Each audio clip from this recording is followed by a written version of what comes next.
Hey guys, I wanted to talk today. Let me adjust the mic. Wanted to talk today about Metroid Prime 4. I think Metroid Prime 4 is being a little bit overshadowed by the other announcements. I think people are a lot more excited by Mario Kart World and Donkey Kong Bonanza. That I think Metroid Prime 4 is getting a little lost, and I'm getting a little concerned about the game. Not from a gameplay or tactical standpoint or anything. I think the game looks great. I think it looks perfectly in line with the Metroid Prime games we've had in the past. Looks like they've really done a great job at recapturing the tone and graphical style and all that of those classic Metroid Prime games. However, I do think that Nintendo might be setting this game up for failure. Maybe not on purpose, but I just can't shake this feeling. Like, okay, so this is a numbered sequel, right? This is a numbered sequel to the Metroid Prime game. This is Metroid Prime 4. There are 3 games before this in the series, and it's just alarming to me how many of these games are still not legally accessible. Nintendo has not provided a way to play most of the games in this franchise before the 4th one is coming out. And it's shocking to me because it feels like this should have happened. This should have occurred already, or there should have been some announcement that, hey, before Metroid Prime 4 comes out, we're re-releasing Metroid Prime Trilogy, or we're remaking 2 and 3.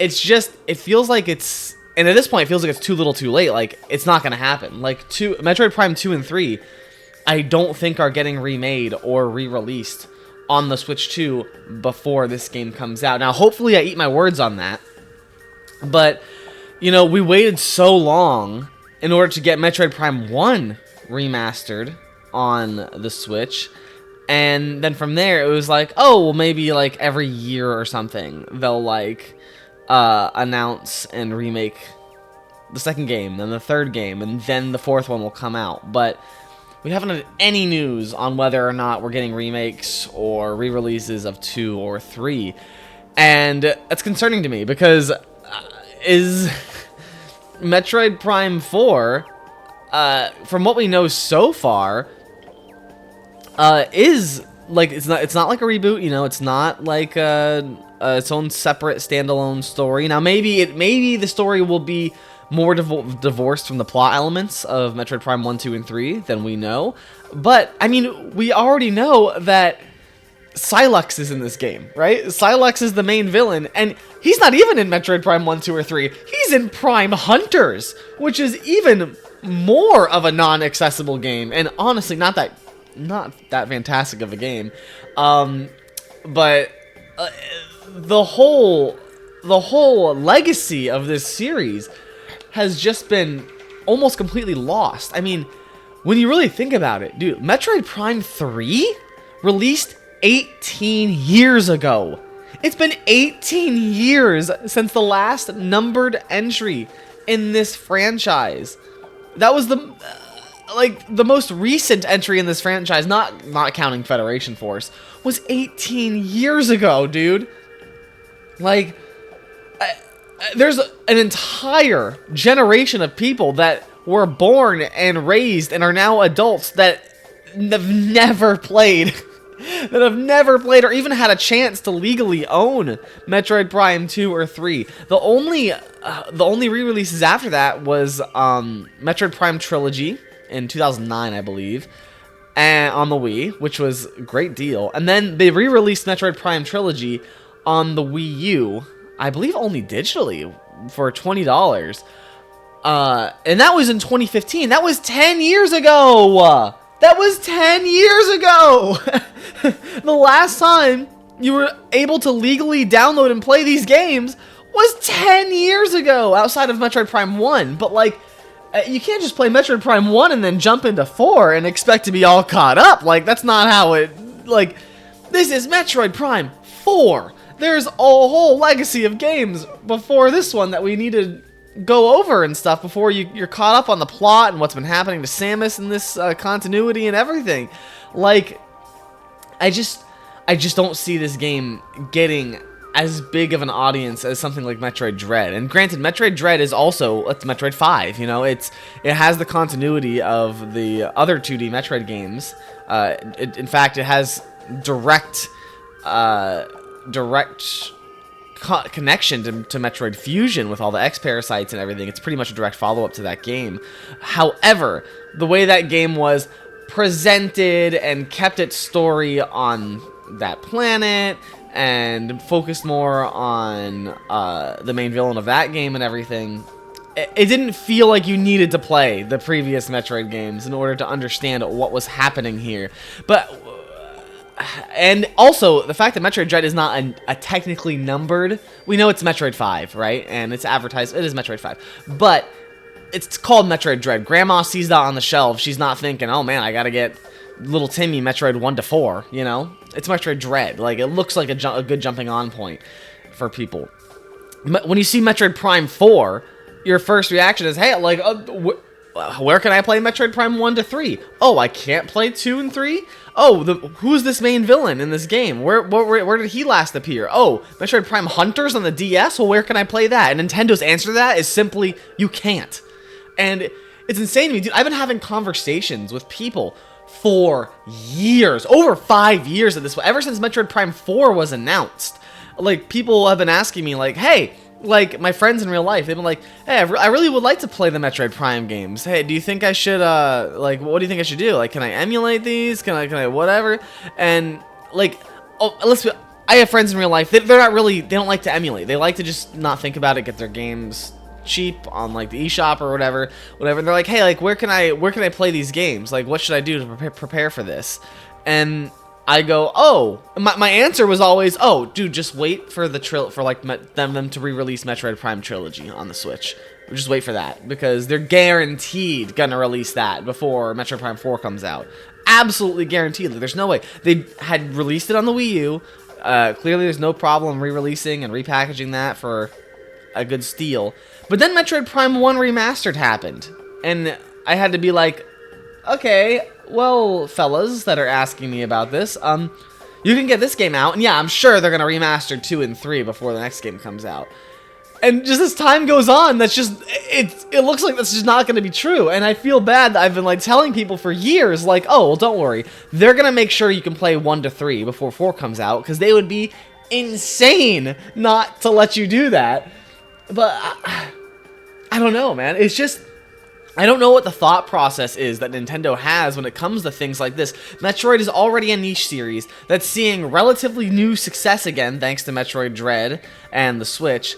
Why are we putting up these barriers? Why are we preventing people from legally playing the other games in the series? It drives me crazy, because, like, this game needs all the help it can get. Not to mention that this game is also, like I said, it's being overshadowed by Mario Kart and Donkey Kong Bonanza and all that. This game appeals to a more niche audience and fans of the Metroid Prime series, of which, if you're a fan of the Metroid Prime series, you're probably in your late 20s by this point, you know? Like, or early 30s. Like, it's a niche series, and the fans of it are getting pretty old. I'm not gonna lie, they're getting pretty old. If you want to bring newer people into this franchise, you really got to get them in. And just simply remastering Metroid Prime 1 and expecting them to be on board for the 4th one is like, no! Like, I think if they played 1, they would probably be invested, and they want to play 2 and 3 to get caught up. And again, like I know I'm repeating myself a couple times in this video, but it's also just insane to me that even if they released Metroid Prime 1, 2, and 3, the whole trilogy, on Switch or Switch 2 right now, or on launch at Switch, whatever, before this game comes out, you still wouldn't be caught up on the setup to this game, because Sylux is the main villain, and you would only know about that by playing both Metroid Prime Hunters and Metroid Prime Federation Force, because Sylux's tease of being a villain, of being like the villain in the next game, was in that game. So it's a little insane to me that we're doing this. Like, Ugh. It's just so frustrating to me, especially like Prime Hunters and Federation Force are games that, even though like Federation Force is a little easier to get your hands on, but good luck finding people to play that with. Like, and I'll say, listen, I'm a big Metroid fan, huge Metroid fan. Federation Force is a little overhated. I think it's actually a fun game, played co-op, but the problem is getting anyone to play that fucking game co-op. Like, I haven't finished it because I only had one person to play it with, and we haven't been able to play it in like years. So, yeah, too bad. I don't know, man. It's just disappointing. It's just disappointing to see Nintendo try, like, setting up the Metroid franchise for low sales numbers again. Because, again, you just slap that big 4 on the title, and while that excites old fans like me, new fans are going to see that, and they're going to want to play the old games. And they go up to Nintendo and they say, how do I play the old games? And Nintendo says, you can't. And that, I just don't know why we're still doing this in 2025. How hard is it, genuinely, to re-release these games on a Switch? You don't even have to remake the second and third one. They're fine. Just re-release them. And, you know, maybe they'll put Metroid Prime 2 Echoes on the GameCube online service, but even then you're gatekeeping that service behind a higher tier subscription on Nintendo Switch Online. Like, that's not a great solution. And even then, Metroid Prime 3 is a Wii game, so it's not going to be on that service, so that one needs an actual re-release. Like, I don't know, man. It's just frustrating. Metroid's one of my favorite series. It deserves a lot more success than it's had in its entire life, and it just seems like we're doing it again. Like we're fumbling the bag. Like, we're making a very high quality Metroid product here. I can see that, but we're just not treating it with the respect it deserves. That you think they would have learned after Metroid Dread that there's actually some fans to be made, some audience to be garnered here, but it's like they just don't want to do the entire work. Again, I just feel like they just think that Metroid Prime 1 was enough to get people on board, and it's like, dude, like, I don't know how you can not sell. The last time they sold these games legally, it was 10 years ago. It's like, guys, you gotta wake up. That was a decade ago. People need access to these, and you're just leaving money on the table. Like, I'm sure there's plenty of people that would buy and rebuy the Metroid Prime trilogy on these systems. Again, hopefully, maybe they'll do something like they did with Metroid Prime 1, where right before this game comes out, they'll just shadow drop Metroid Prime 2 and 3 on the Switch 2 with mouse controls and all that. Hopefully. But, I mean, I'm not going to hold my breath. I feel like this is something we should have gotten an announcement for by now. Like, I don't know. It's just frustrating because, again, it's like when someone comes up to you and they're just like, oh, hey, like, I want to get into Metroid. Where do I start? I go, well, you know, do you want to start with the Prime games? Do you want to start with the 2D games? Like, oh, I want to start with the Prime games. Like, okay, well, Metroid Prime 1's available, but for Metroid Prime 2, you're gonna have to emulate. And then they look at me because they're a normie and they're like, oh, I don't know, but then emulate. Can I just buy it for, like, is it on the eShop? And I'm like, no, it's not actually. And they're like, what do you mean? The 4th one's coming out. Where the hell is the new one? Where's the old one? So it's like you just, I don't know what to tell you.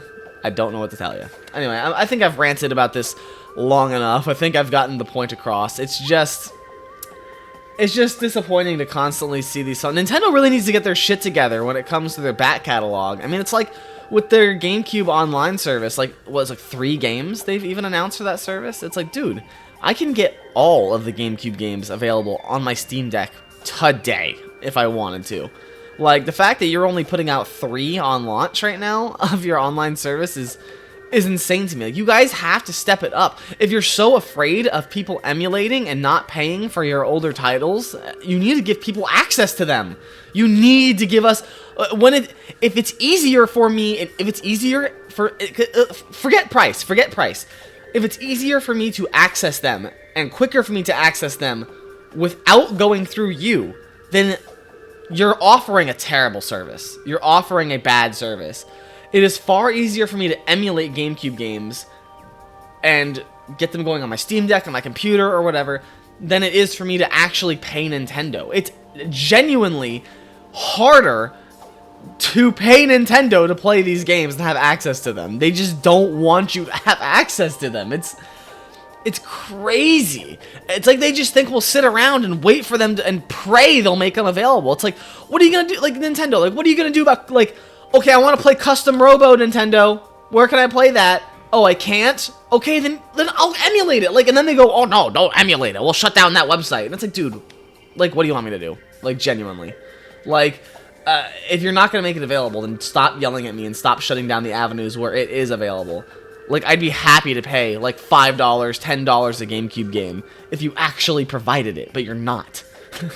You know? And I don't want a digital service where I don't own them either. Just let me down. Let me have them. Let me have them. I don't know. Anyway, I think that's enough of a rant for this video. I just think it's a crime that Metroid Prime 4 is potentially being set up for failure. Not failure, but not as big of a success as it could be. You know, we could get a lot more people on board and into this series, but we're just choosing not to for some reason. Anyway, that's going to be it from me. Let me know what you think. Have you played the Metroid Prime games? Have you played 2 and 3? Where have you played them at? You know, have you emulated them already? Are you planning to play them before launch of 4? Just let me know. But anyway, that'll be it for today. See ya. Bye-bye.